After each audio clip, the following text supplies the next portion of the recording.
If you're experiencing communication challenges within your relationship, there are several tips you can use to break the barrier. Sit down and listen to what your spouse has to say. Put on your best set of listening ears and try not to cut them off. Stay calm and do not let your emotion get the best of you if they say anything that hurts you. So if you experience communication problem or communication challenges per se, or in other words, poor communication in your relationship or marriage, there are tips you can use to always break the barrier. The only tips you can use to break the barrier is one, always sit down, give a listening ear.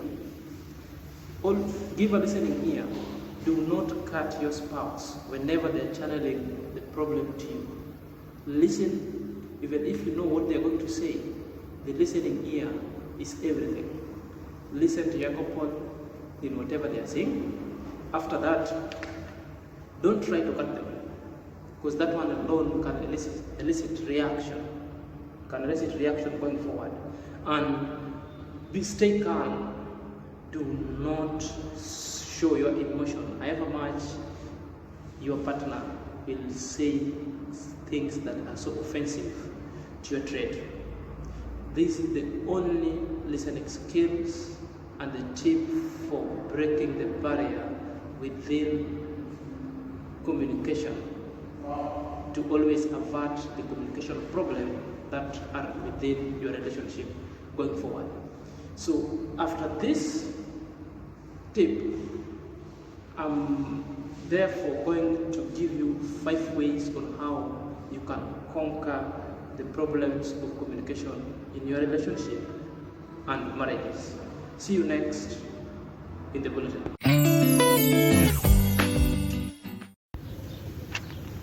Ladies and gentlemen, welcome back to my YouTube chit chat. I hope this video will find you well wherever you are. Stay tuned and enjoy this video up to the end.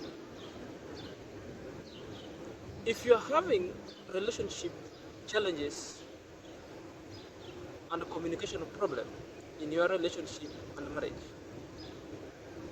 I'm pretty sure that however much your relationship might look good,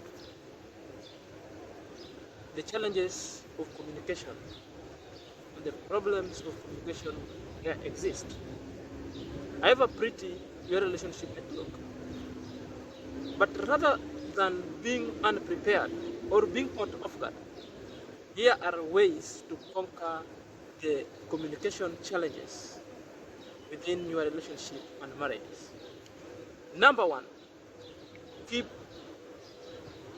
know your spouse. Number 1, know your spouse. So men and women always approach relationship matters differently. You might find a spouse sometimes might demean each other. They might be calling each other names like childish, stupid, or just a mere kind of a lunatic. This is all because we approach relationship differently.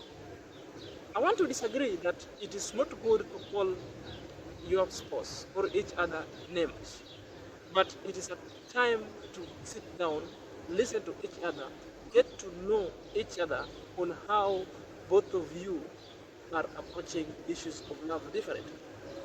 People were brought differently. They were in different environments.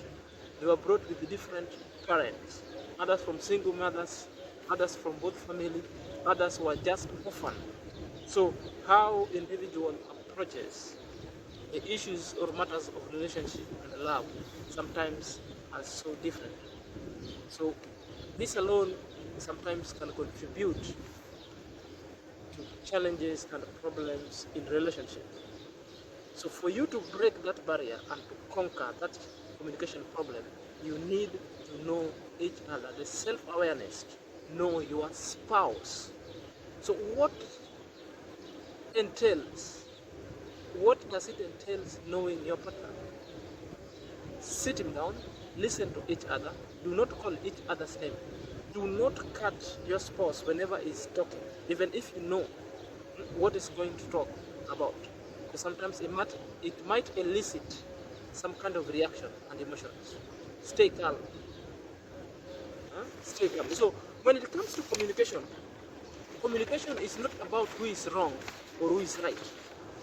The essence of communication in marriages and relationship is just to build an understanding from how your spouses or from how your partner approaches love and marriage issues. Number 2, be a good listener. Be a good listener.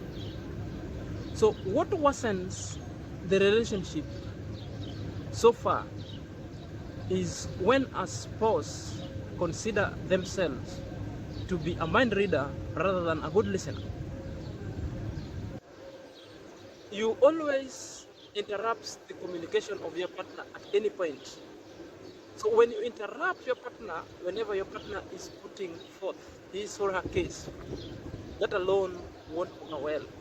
You keep on postponing the flow of thoughts, and you keep on creating a lot of problems, thereby eliciting reaction that are so unwarranted for.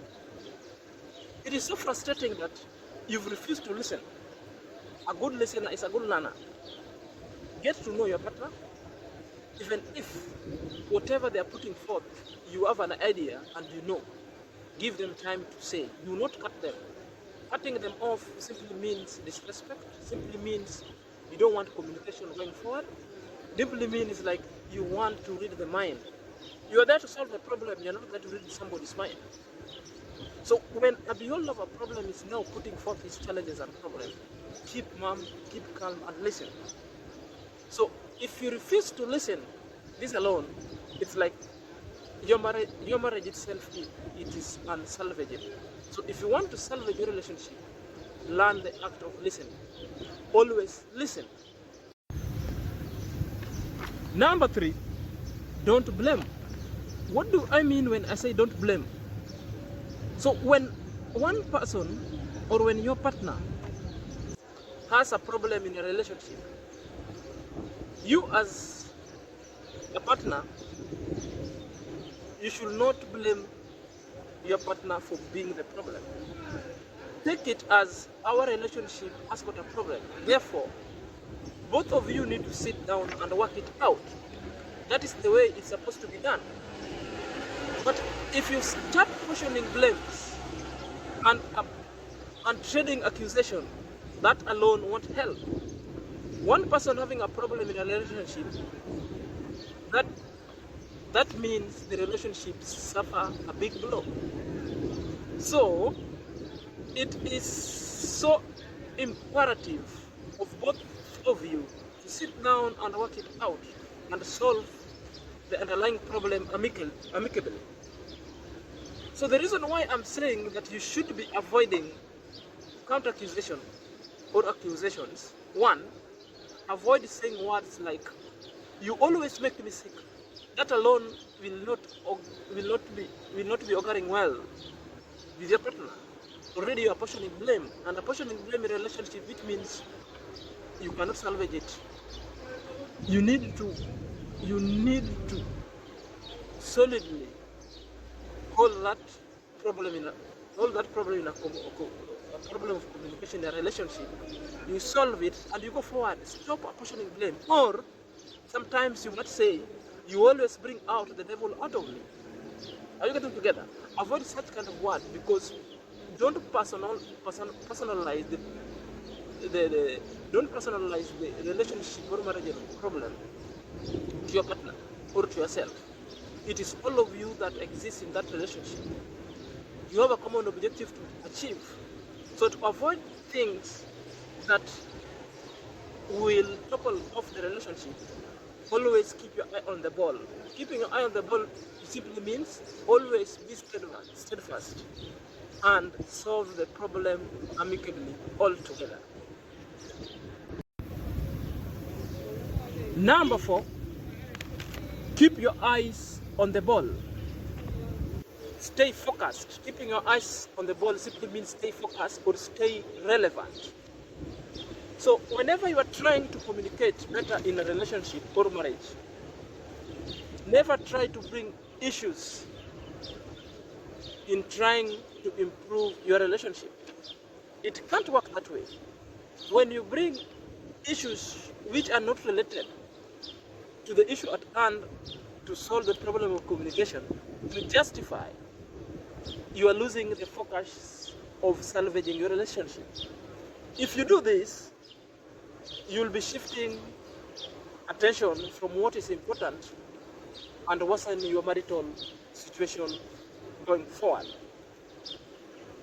The essence of communication better simply means you want to solve the problem amicably, not to shift the blame game, not to shift on other issues. You want to being jumpy, bring this issue, bring the other issue, leave this one, pick another one to justify the issues at hand. Remember, I said the matters communication and solving problem does not know who is wrong or who is right. What you are trying to do is to salvage the relationship that is at the brinkmanship of toppling off. So avoid the shed shows. Stop beating around the bush and stop pettiness, but find the problem, seek the solution, and move forward. Number 5, use love language when communicating. Use love language when communicating. So your spouse is always your partner, is always your friend, and is always your lover. So a marriage or a relationship is not a workplace. So you cannot be a boss. However much you have points you want to put across or you want to disseminate, always disseminate such points with decorum, without criticism, without condemnation, as this alone will make you appear so amicable, appear so friendly, appear so lovely, and in partnership and forging ahead to solve your communication challenges amicably. Always learn how to express yourself in love. Expressing yourself in love always will always encourage each other to be better persons of themselves. Make them always to know their thoughts and how you feel if they do some things that makes you happy. Do not condemn them for any kind of reason, for any kind of doing which are so worth. As you do so, will only make them lose love and respect for you. So when it comes to issues of communication in a relationship, sometimes we have to be very careful, because if we care less, which means we are not interested in the relationship going forward. Anytime you experience a relationship challenges, more so when it comes to matters communication, you need to know each other and study well the situation. Before your partner muted, what was the activity? What was the conflict that has been there in a relationship that was underlying and wasn't even time to be resolved?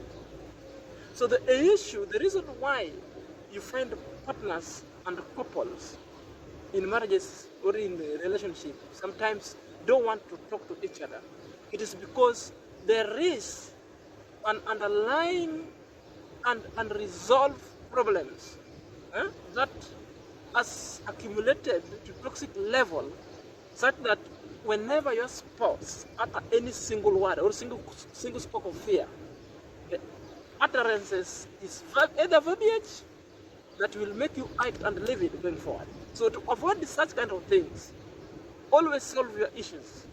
Do not postpone solving an issue. Do not postpone a problem. As a problem postponed is a problem accumulated toxic level. It's so poisonous. It will affect and poison your relationship going forward.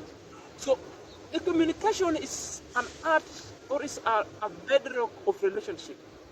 It's the foundation in which the relationship is being built.